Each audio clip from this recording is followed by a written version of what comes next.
Allahu Teala Kur'an'da ayette Bismillahirrahmanirrahim. Ve men yu'azzim şa'airallahi fe inneha min taqval kulub.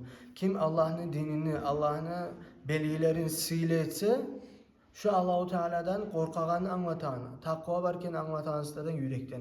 O sayalı sen Kurban Bayramı'na gelgen şu Kur'an ayet. Allahu Teala'nın belgileri. Sen bunu sile etmeyeceksen bir uçuzun, bir arığın kurbanğa saylayan zat değil.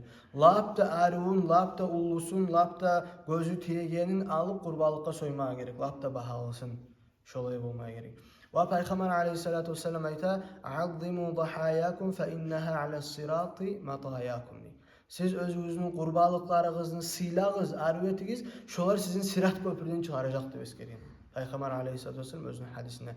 O sayalı biz qurbalıqını saylayan zamanla biraz kızganıp, canavarlık etip olay tarih değil. Olay tarih değil.